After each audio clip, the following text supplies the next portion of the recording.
Hello friends, welcome back to my channel SRK drama explain. Friends, ये video मैं लोगों के एंटरटेनमेंट के लिए बनाती हूँ, so please watch full, share, subscribe and like this video.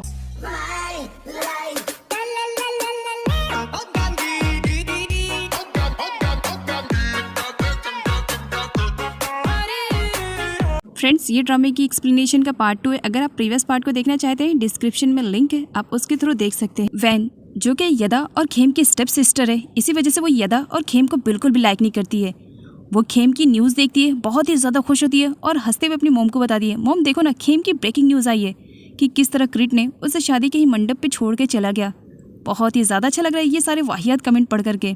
तभी वहाँ पर यदा की एंट्री होती है। यदा उनको अच्छा खासा सुनाती है। अगले सीन में यदा को दिखाया जाता है जो अपने डैड के पास जाती है। डैड की कंडीशन पहले से बेटर है, ये देख करके यदा खुश होती है। साथ ही वो अपने डैड से प्रॉमिस करती है कि जिसकी वजह से उनकी ये कंडीशन हुई वो उसे छोड़ेगी नहीं। यदा के डैड यदा से खेम के बारे में पूछने लगते हैं, खेम कैसी है, क्या वो ठीक है। यदा को अभी तक कुछ भी आइडिया नहीं है कि खेम कहाँ पर है। उससे तो ये भी नहीं मालूम कि विट के ही घर पर खेम है, क्योंकि विट ने उसे नहीं बताया था। इसी वजह से वो अपने डैड से झूठ बोल देती है, आप खेम की फिक्र मत करें, खेम अच्छी है। विट और पैन की बातें सुनने के बाद यहाँ पर खेम को ऐसा रियलाइज होने लगता है कि उसे यहाँ से चले जाना चाहिए, लेकिन पैन और विट उसे रोकते हैं। उसके रहने पर उसे कोई प्रॉब्लम नहीं है, ये शो करते हैं। खेम इंटरनेट यूज़ करती है, जहाँ पर क्रिट की दी हुई रिंग वो देखती है। वो बहुत ही ज़्यादा अपसेट हो जाती है और रोने लगती है। तब उसे पैन संभालती है। इधर क्रिट को दिखाया जाता है जो अपनी कंपनी में आ चुका था। छाया उसे देखती है, बहुत ही ज़्यादा खुश होती है और सडनली उसे हक कर लेती है। साथ ही यहाँ पर छाया क्रिट को अलर्ट करती है, तुम्हें मालूम है ना, खेम के बारे में अभी तक कुछ भी आइडिया नहीं है कि वो कहाँ पर है, और इस वांटेड लिस्ट में तुम भी इन्वॉल्व हो, तो ज़रा तुम्हें संभल कर रहना चाहिए। क्रिट स्माइल करता है, मुझे संभल कर रहना चाहिए, संभल कर तो उन्हें रहना चाहिए। अब बारी उनकी है, उन्होंने मेरे लाइफ में और मेरे साथ जो कुछ भी किया, अब रिवेंज लेने का टाइम है, कहकर वहाँ से चले जाता है। छाया क्रिट को रोकने की कोशिश करती है, लेकिन बीच में उसकी टॉम से टक्कर हो जाती है। टॉम छाया से पूछता है, तुम्हारा भाई क्रिट कहाँ है, मुझे बात करनी है। जिस पर छाया कहती है, तुम यहाँ पर क्यों आए हो। क्रिट कहता है, भूलो मत, इस बिजनेस का मैं भी एक पार्टनर हूँ, तो क्या मैं यहाँ पर नहीं आ सकता हूँ, और मुझे क्रिट से बात करनी है। जिस पर छाया कहती है, वो तो जस्ट अभी अभी वहाँ से गया है, तुम जा सकते हो उससे मिलने के लिए। जिस पर टॉम 1 मिनट का टाइम वेस्ट किए बगैर फौरन क्रिट को फॉलो करने लगता है, लेकिन डोर बंद था उस वक्त, क्योंकि डोर कार्ड से खुलता है और वो कार्ड सिर्फ और सिर्फ छाया के पास था। इसी वजह से वो छाया से छीन लेता है और वापस जब बाहर आता है तब वो बहुत ही ज़्यादा अपसेट फील करता है, क्योंकि क्रिट तब तक जा चुका था। छाया उससे वो कार्ड ले लेती है और स्माइल करते हुए वहाँ से चली जाती है। टॉम को बुरा लगता है कि क्रिट एक बार फिर से उसके हाथों से निकल गया है। यदा अपने डैड को हॉस्पिटल में विजिट करने के लिए गई थी। अनफॉर्चुनेटली क्रिट भी उसी के डैड से मिलने के लिए आया था और वो यदा को देख लेता है।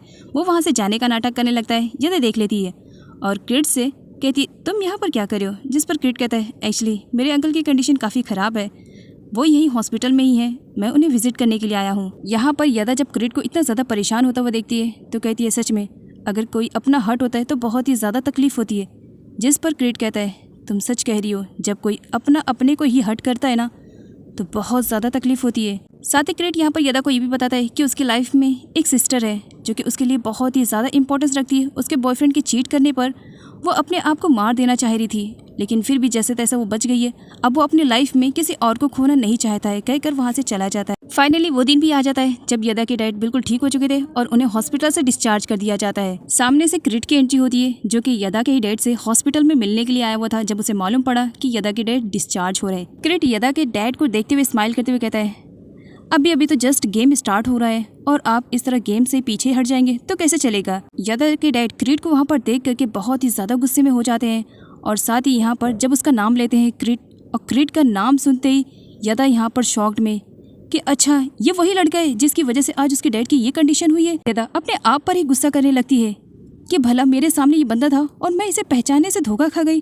टॉम को बहुत ही ज़्यादा गुस्सा आता है। वो क्रिट को हिट करने के लिए जाता है, लेकिन डैड रोक देते हैं, नहीं तुम्हें ऐसा कुछ भी करने की ज़रूरत नहीं है। और ये कहते हुए डैड खुद के पैरों पर खुद ही खड़े होते हैं और क्रिट को एक थप्पड़ जड़ते हैं। तुम्हारी हिम्मत भी कैसी हुई मेरी बेटी को इस तरह से चीट करने के लिए। तुम्हें मालूम है ना उसकी खुशियाँ तुमसे जुड़ी थी और तुमने उसके साथ क्या किया। लेकिन अचानक से ही डैड की कंडीशन एक बार फिर से ख़राब हो जाती है और उन्हें हॉस्पिटल से घर नहीं बल्कि एक बार फिर से हॉस्पिटल में शिफ्ट किया जाता है ताकि उनकी कंडीशन ठीक हो सके। सारे लोग तो डैड के पास चले जाते हैं, लेकिन बचती है यदा।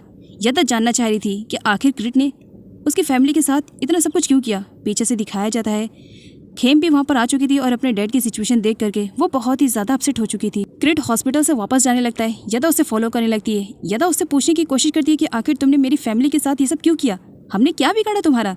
जिस पर क्रिट कहता है ये बात अगर तुम मुझसे पूछने से बेटर रहेगा तुम अपने डैड से पूछो। अपने डैड से पूछो कि आखिर मैं उनसे रिवेंज क्यों लेना चाह रहा हूँ, आखिर उन्होंने मेरे लाइफ में क्या किया जिसकी वजह से मैं आज बदले की भावना में इतना हद तक पागल हो चुका हूँ कि मैं कुछ भी कर सकता हूँ। यदा कहती है मुझे तुम्हारे मुँह से सुनना है, आखिर तुम रिवेंज ले रहे हो ना, बताओ मुझे क्या रीज़न है। जिस पर क्रिट मना करता है जाओ अपने डैड से पूछो, वही तुम्हें बताएंगे तो तुम्हें ज़्यादा अच्छे से समझ में आएगा। यदा अभी क्रिट से कुछ और पूछ पाती, क्रिट उसे 2 मिनट के लिए शांत रहने के लिए कहता है और अपने कार के पास जाता है जहाँ से डिग्गी में से वो एक बॉक्स लेकर आता है और उसमें हिल्स रहती है। वो यदा को देते हुए उसे गुड लक बोलता है, चलो अच्छा रहेगा, अब इस रिवेंज में और भी ज़्यादा मज़ा आने वाला है, ये गेम तो और भी ज़्यादा इंटरेस्टिंग होते जा रहा है। ये तो बहुत ही अच्छी बात है कि मैं तुम्हारे बारे में सब कुछ जानता हूँ लेकिन तुम मेरे बारे में कुछ भी नहीं जानती हो। साथ ही क्रिट यहाँ पर यह भी बताता है कि मेरा नाम क्रिट नहीं है, अब तुम जानो कि मैं कौन हूँ। क्रिट की बातें तो यदा के माइंड से बाहर ही नहीं निकल रही थी। वो क्रिट के बारे में पूछना चाहती है लेकिन उसे यहाँ पर मालूम पड़ता है कि क्रिट के बारे में ऑफिस में कोई भी ऐसी प्रोफाइल नहीं है जिससे ये पता किया जा सके कि क्रिट कौन है, ना ही उसकी कोई फ़ोटो है। जिसकी वजह से यदा परेशान हो जाती है कि वो कंपनी का CEO है लेकिन फिर भी उसके बारे में तुम्हें कुछ भी इन्फॉर्मेशन नहीं पता है। टॉम बताता है कि मैं कुछ दिनों में ढूंढ लूंगा। ये कहकर वो वहाँ से चला जाता है। क्रिट का पास्ट का एक सीन दिखाया जाता है। उसके डैड का बिजनेस पूरी तरीके से बर्बाद हो चुका था, कंपनी को सील भी कर दिया गया था। तब वहाँ पर विट और पैन आते हैं जो उसकी हेल्प करते हैं, जिस पर क्रिट ने प्रॉमिस किया था कि फ्यूचर में वो उनकी हेल्प ज़रूर करेगा और होता भी वैसे है। काफ़ी मेहनत के बाद क्रिट की कंपनी पहले की तरह हो चुकी थी, इसी वजह से वो बहुत ही ज़्यादा खुश था। और जैसे कि उसने विट से प्रॉमिस किया था कि वो फ्यूचर में उसकी हेल्प करेगा तो उसकी हेल्प भी करता है। वो उसे एक घर ऑफर करता है बट विट मना कर देता है, नहीं मुझे इसकी ज़रूरत नहीं है। जबकि हकीकत में विट को एक घर की ज़रूरत थी क्योंकि उसके पास घर नहीं था। उस वक्त वो पैन के साथ रेंट पे ही रहता था और उसके डैड भी उसके लाइफ में नहीं थे। तब क्रिट का कॉल आता है। क्रिट विट से कहता है कि वो उस घर को एक्सेप्ट कर ले। विट मना करता है, जिस पर क्रिट कहता है शायद इतने दिनों में तुम्हें ये तो समझ में आ गया होगा कि मेरे डैड ने तुम्हारे डैड को चीट नहीं किया। जिस पर विट कहता है मुझे इसके बारे में पता चल गया है। तो क्रिट कहता है फिर अगर वो लोग तुम्हारे डैड को हर्ट कर सकते हैं तो फिर वो तुम्हें भी कर सकते हैं ना, तो बताओ तुम्हारे पीछे फिर पैन का क्या होएगा। जिसकी वजह से पैन के लिए अब विट परेशान हो जाता है और उस घर को एक्सेप्ट कर लेता है। क्रिट उसे थैंक्स बोलता है। अब सीन प्रेजेंट में शिफ्ट होता है। ये सारी बातें विट ही सोच रहा था। विट के पास क्रिट आता है। क्रिट को देख करके विट आउट ऑफ कंट्रोल हो जाता है और वो सडनली जा करके गुस्से में क्रिट का कॉलर पकड़ लेता है। तुमने ये सब क्यों किया? तुम कह रहे हो कि तुम पास्ट के बारे में सब कुछ भूल चुके हो, लेकिन खेम को इस तरह से रिजेक्ट करके मुझे ऐसा लग रहा है कि पास्ट के बारे में तुमने कुछ भी नहीं भूला है, तुम्हें सारी बातें याद है। जिस पर क्रिट कहता है हाँ मैं नहीं भूला हूँ, पिछले 20 सालों से मैं जिस चीज़ का इंतज़ार कर रहा हूँ, तुम्हें क्या लगता है इतनी आसानी से उसको भूल जाऊँगा? बिल्कुल भी नहीं। मैं किसी भी तरीके से यदा के डैड को पूरी तरीके से बर्बाद कर देना चाहता हूँ और तुम जानते हो। जिस पर विट क्रिट को समझाते हुए कहता है पास्ट की बातों को भूल जाओ, प्रेजेंट में जीना सीखो। क्रिट मना करता है, मेरा पास्ट मुझसे नहीं भुलाया जाएगा, ये तुम भी जानते हो। जिस पर विट क्रिट को धमकी देने लगता है, अगर तुमने अपने आप को ये सब करने से नहीं रोका तो सच बता रहा हूँ मैं सबको जा करके सच्चाई के बारे में बता दूंगा। तभी वहाँ पर छाया की एंट्री हो जाती है। वो दोनों छाया को देख करके चुप हो जाते हैं। क्रिट वहाँ से चला जाता है। छाया समझ नहीं पा रही थी कि आखिर इन दोनों के बीच में क्या बातें हो रही थी। आगे छाया जब घर वापस आती है तब उसे अपने घर में कुछ अजीब सा लगता है। एंड ऑफ कोर्स वहाँ पर तो टॉम पहले से आ चुका था। टॉम उसका पर्स छीनने लगता है, जिस पर छाया टॉम को रोकने की कोशिश करती है, लेकिन टॉम तो आउट ऑफ कंट्रोल हो चुका था। वो छाया की एक भी बात नहीं सुनता है। मैं बस यहाँ पर जिस काम से आया हूँ ना, बस मुझे प्यार से वो काम कर लेने दो। और ये कहते हुए वो क्रिट के रूम में भी चला जाता है। छाया उसे मना करती रहती है, तुम यहाँ से चले जाओ नहीं तो मैं पुलिस को कॉल कर दूंगी। जिस पर टॉम उसका हाथ पकड़ लेता है। क्या कहा? पुलिस को कॉल करोगी? करके बताओ। छाया के हाथों में लैंप मिल जाता है। वो लैंप से टॉम को हिट करती लेकिन टॉम बच जाता है। तभी उसके पास एक डॉल थी। वो उस डॉल को पकड़ लेती है और वो उससे हिट करने वाली रहती है, लेकिन उसे रियलाइज़ होता है कि ये डॉल उसे किसने दिया। इसी वजह से वो उस डॉल को बिल्कुल भी हर्ट नहीं करना चाह रही थी। टॉम छाया से कहता है, वैसे कहने को तो तुम क्रिट की स्टेप सिस्टर हो, लेकिन उसके लिए तुम्हारी फीलिंग्स ऐसा लग रहा है कि तुम उसके रियल सिस्टर हो। छाया रोते हुए टॉम से कहती, तुम्हें जो समझना है तुम समझ सकते हो, मुझे एक्सप्लेन करने की जरूरत नहीं है। और बात अगर क्रिट की रही तो उसके लिए मैं अपनी जान देने के लिए भी तैयार हूँ। टॉम परेशान था कि भला एक स्टेप सिस्टर अपने भाई के लिए अपनी जान देने को भी तैयार है। टॉम देखता है कि छाया उस डॉल को लेकर के काफी इमोशनल है और वो रोए जा रही है, तो इस वजह से वो वहाँ से चला जाता है। छाया यहाँ पर अपना एक पास्ट का फ्लैशबैक सोचती है। क्रिट ने छाया को एक ऑर्फनेज से अडॉप्ट किया था, जिसकी वजह से छाया को भी अब एक भाई का प्यार मिल रहा था। उस वक्त वो बहुत ही ज्यादा खुश थी। उस टाइमिंग में क्रिट ने छाया को एक गिफ्ट दिया था और ये वही डॉल थी जिसे आज तक छाया ने बहुत ही अच्छे से संभाल के रखा था। छाया बहुत ही ज़्यादा खुश होती है। वो क्रिट को उसके ओरिजिनल नेम से बुलाती है, जिस पर क्रिट छाया को मना करता है कि दोबारा वो उसे उस नाम से ना बुलाए। अगर उसे बुलाना है तो वो क्रिट कहे। यदा को जब मालूम पड़ता है कि टॉम छाया के घर पर जा करके छाया को कितना परेशान करके आया है, तो उसे समझाती है कि नेक्स्ट टाइम वो छाया को इतना ज़्यादा परेशान ना करे। क्रिट का गिफ्ट देख करके यदा को और भी ज़्यादा क्रिट पर गुस्सा आ रहा था। इसी वजह से वो उससे मिलना चाह रही थी। अगले सीन में दिखाया जाता है क्रिट का एम्प्लॉय उसके पास आता है और उसे बताता है कि यदा उसे कॉन्ट्रैक्ट तोड़ना चाह रही है, वो उसके साथ बिजनेस नहीं करना चाह रही है।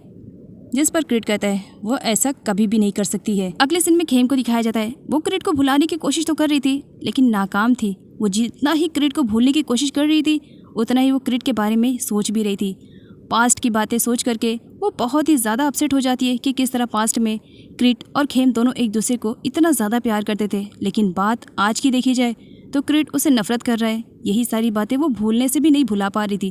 क्रिट उसके पास कॉल करता है और उसे कहता है अगर तुम जानना चाहती हो ना कि मैंने तुमसे शादी क्यों नहीं की, तो इसके लिए मैं जिस एड्रेस पे तुम्हें बुला रहा हूँ वहाँ पर तुम्हें आना पड़ेगा। खेम जानना चाहती थी, इसी वजह से वो आने के लिए तैयार हो जाती है। क्रिट स्माइल करता है और अगले सीन में वो कॉल करता है यदा के पास। यदा कहती है मैं भी तुमसे मिलना चाहती हूँ। तब क्रिट कहता है एड्रेस मेरा रहेगा, अगर तुम्हें मिलना है तो तुम आ सकती हो। यदा आने के लिए तैयार हो जाती है। क्रिट स्माइल करता है बस तुम एक बार आओ तो सही। फिर देखो क्रिट उस प्लेस पर आ चुका था जहाँ पर उसे यदा और खेम से मिलना था। खेम उसे बुलाती है, क्रिट उसके पास जाता है। खेम उससे पूछती है अब मुझे बताओ आखिर तुमने मुझसे शादी क्यों तोड़ी जबकि तुम मुझसे इतना ज़्यादा प्यार करते थे। जिस पर क्रिट कहता है अभी इतनी जल्दी भी क्या है, फिलहाल तुम ये ड्रिंक तो करो, ड्रिंक करते करते मैं तुम्हें सब कुछ एक्सप्लेन कर दूंगा। खेम ड्रिंक नहीं पीना चाह रही थी लेकिन क्रिट के फोर्स करने पर वो ड्रिंक पीना स्टार्ट कर देती है और काफ़ी टाइम तक क्रिट इसी तरह खेम को अपनी ही बातों में उलझा के रखता है और उसे कुछ भी नहीं बताता है। तब तक खेम ने इतना ज़्यादा ड्रिंक कर लिया था कि वो अपने आपे में ही नहीं थी। अगले सीन में खेम को दिखाया जाता है जो अपने पैरों पे सही से चल भी नहीं पा रही थी ड्रिंक पीने की वजह से। तब क्रिट के कुछ बंदे उसे एक कार में बिठा रहे होते हैं और यदा उसे देख लेती है। यदा उसके पास आती है। वो खेम से बात करना चाह रही थी और उसकी हेल्प करना चाह रही थी, लेकिन तब तक उस गाड़ी का ड्राइवर खेम को वहाँ से लेकर के जा चुका था, जिसकी वजह से यदा और भी ज़्यादा परेशान हो जाती है कि खेम कहाँ पर गई। पीछे से टॉम भी आ जाता है। तब यदा उसे कहती है कि वो जा करके खेम को फॉलो करे। टॉम उसे फॉलो करने लगता है। यदा अपने आसपास देखने लगती है कि कहीं क्रिट तो नहीं है, लेकिन सडनली उसकी नज़र क्रिट पर पहुंच जाती है जो कि अपने हाथों में ड्रिंक लिए स्माइल कर रहा था।